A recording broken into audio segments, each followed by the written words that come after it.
बिस्मिल्लाहिर्रहमानिर्रहीम। 13 की रात को मैं सबको दावत दे रहा हूँ।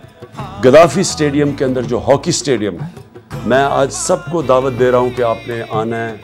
फैमिलीज़ ने, बच्चों ने, बुज़ुर्गों ने और ख़ास तौर पे मेरे नौजवानों ने।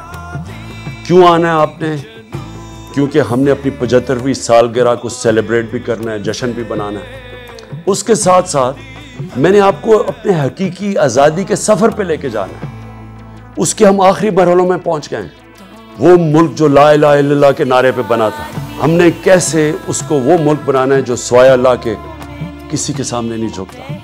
एक खुददार कौम जो इकबाल का शाहीन, वो शाहीन की परवाज़ ही ऊपर होती है जब वो आज़ाद होता है।